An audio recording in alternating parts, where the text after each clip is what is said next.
venta de casas nuevas unifamiliares en Estados Unidos cayó en enero del 2016 en un 9,2%, luego de 10 meses de mantenerse al alza. Sin embargo, la recuperación del mercado de vivienda en general permanece positiva. Economistas consultados por la agencia Reuters habían proyectado que la venta de casas nuevas, que corresponde a un poco más del 8% del mercado inmobiliario, bajaría a una tasa de 520.000 unidades. Sin embargo, las cifras fueron más abajo y tocaron las 494.000 unidades el pasado mes de enero.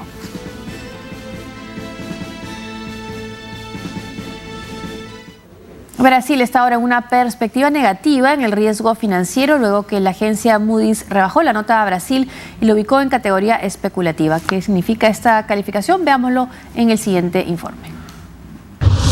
Siguen rebajando su grado de inversión.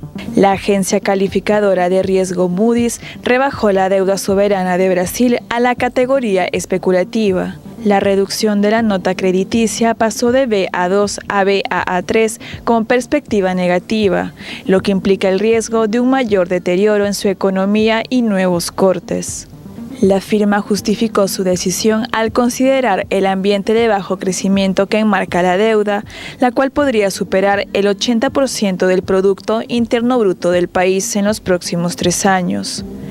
También tomó en cuenta el inestable contexto político del país, ya que el gobierno ha tenido dificultades en lograr que el Congreso apruebe un programa de ajuste para ordenar las cuentas públicas, sobre todo en su intento de reactivar un viejo impuesto a las transacciones financieras.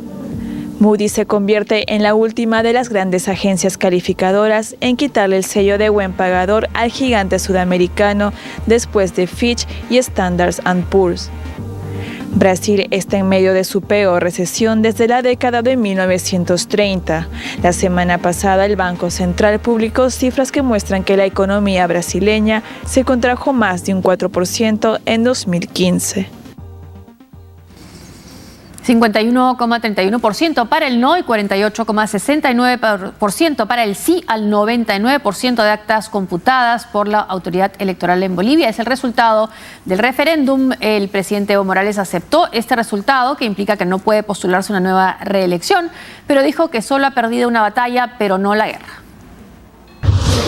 Con su voto, los bolivianos rechazaron la reforma constitucional que impulsaba el presidente Evo Morales para postularse a un cuarto mandato entre 2020 y 2025.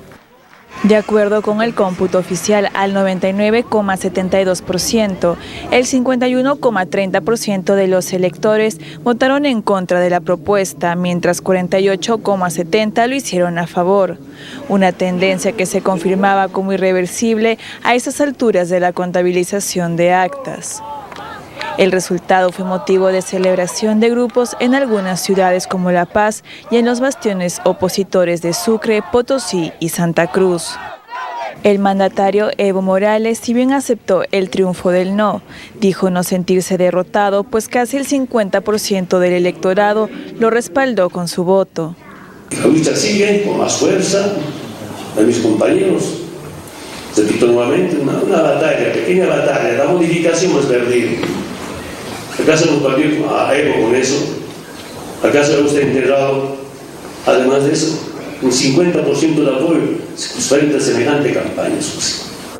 Para una nueva postulación, Morales necesitaba un nuevo cambio de la ley fundamental que esta vez no consiguió.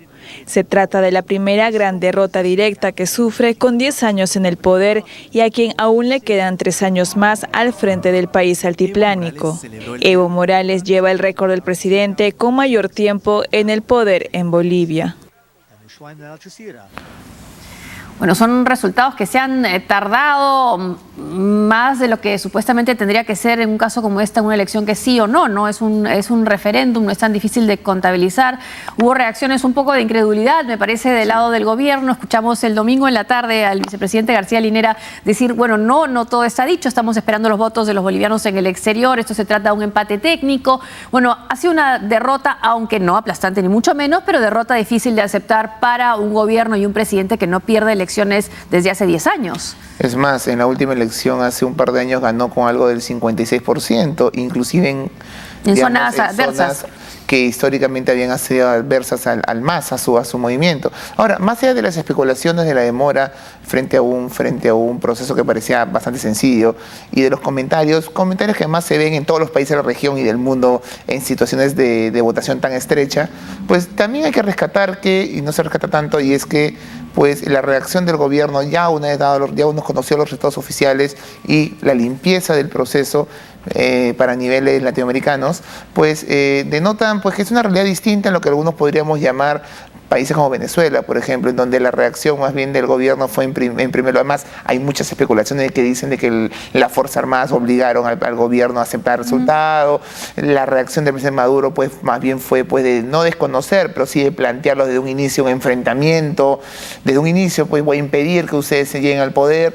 Eso no se ha visto en el caso boliviano. Y eso, pues, habla bien de, por lo menos, de los intentos de la democracia, entre comillas, la democracia boliviana, que ha logrado, pues, algún nivel de confiabilidad y que se desmarca de lo que en algún día algunos criticaban como parte de este eje bolivariano o este eje de Caracas. Pero el hecho es que el eje bolivariano está golpeado, ¿no? No por las mismas causas, porque en el caso boliviano la economía está creciendo, es más, es la que más ha crecido el año pasado en la región, pero coincide con derrotas como la de Cristina Kirchner, como la de Nicolás Maduro en Venezuela y como la situación difícil en la que está Dilma Rousseff, aunque las economías estén con una situación totalmente distinta, ¿no? Estoy convencido de que este proceso que se inicia en el año 98 con la elección de Hugo Chávez en Venezuela, ese proceso que engloba una serie de gobiernos, algunos más progresistas, otros más radicales, pues se encuentra golpeado. Hay un desgaste luego de casi 2 décadas de este proceso, y lo vemos no solamente en Argentina y en Venezuela, lo vemos en Brasil con el PT y ahora también en Bolivia. Estoy convencido de que parte de esta ola en un contexto más económicamente de desaceleración, claro, caída de materias primas. De la misma Bolivia, a pesar del crecimiento, es un país que viene decreciendo y que está haciendo uso de acuerdos con China, de préstamos con China, justamente para tapar el déficit fiscal que va a tener producto de la reducción de los ingresos del gas, que es su principal fuente de ingresos en el caso boliviano. Así que, a pesar del crecimiento y sobre todo el crecimiento económico, a pesar de los cambios sociales, porque realmente el gobierno de Evo Morales ha transformado la sociedad en un país pues bastante clasista, bastante racista, ha logrado que hoy en día ser indio no necesariamente significa algo negativo, es decir, hablar quechua es un elemento positivo para ascender dentro de la misión pública, por ejemplo. Así que creo que a pesar de todos los cambios que se han generado en Bolivia, aún persisten ciertas divisiones y fracturas. Creo que esta elección ha sido clave. Está fracturado, claro. Todavía la fractura existe, no al nivel confrontacional que existe en Venezuela o en Argentina, o que existió al inicio del gobierno de Evo Morales, no a ese nivel, pero es claro, puedes ver la diferencia entre las zonas urbanas y las zonas rurales. Claramente las zonas rurales mucho más cercanas al presidente Morales, o las diferencias y fracturas también en el país. La zona quechua mucho más cercana a Evo Morales que las zonas vinculadas a Santa Cruz y al este boliviano. Así que, a pesar de estas fracturas, ya no son tan fuertes como hace 8 o 7 años, que casi en un momento se habló de una secesión, una partición de Bolivia. Hoy no llegamos a eso, pero todas esas fracturas existen y persisten, y creo que en este referéndum han vuelto a salir, a pesar de todos los logros sociales, económicos, y además de todos los puentes que el gobierno de Evo Morales inteligentemente tendió, inclusive con los sectores empresariales. En vez de alejarlo, los acercó. A pesar de todo eso, pues, esta elección ha podido darnos en cuenta todos esos elementos que van a ser importantes los próximos 4 años, y el hecho de que ahora el MAS va a tener que tener como prioridad conseguir un reemplazo. Buscar un sucesor. En un país, no solamente Bolivia, en la región, de tanto caudillismo, porque básicamente Evo Morales es un caudillo, digamos. Y lo que, como dicen algunos en Bolivia, es un país más evista que masista. Exacto. Pero han habido también causas específicas durante estos últimos tiempos, ¿no?, que han perjudicado también la candidatura o las ambiciones de Evo Morales. Este fondo indígena que se les acusó a una malversación de fondos a los miembros del MAS, también un enfrentamiento que hubo en el Alto, antiguo bastión de Evo Morales, que ya no lo es más, con el saldo de 6 personas, y un escándalo que por primera vez tocaba en términos personales al presidente de la República. Y que salió en un momento preciso, porque justamente se dio a conocer 2 semanas antes de la elección, y fue un tema que, si bien, vamos, no nos sorprende que existan políticos de algún tinte, de algún partido que puedan entrar a caso de corrupción, menos del MAS, pues algo que sí se había mantenido, y es el presidente Evo Morales se había mantenido limpio de cualquier caso. Y en este puntual, pues sus vinculaciones con una persona que fue su pareja, además por todo lo que significó del conocimiento de la relación, que creo que era intrascendente, pero finalmente fue hecha pública, y de los vínculos de ella con sectores pues empresarias chinas que hoy tienen cada vez mayor presencia en Bolivia. No sabemos cómo terminará eso, no sabemos si finalmente esto fue tan sólido, pero creo que manchó, y si la elección se definió por 1%, pues probablemente ahí estuvo ese 1%. Una pausa y volvemos.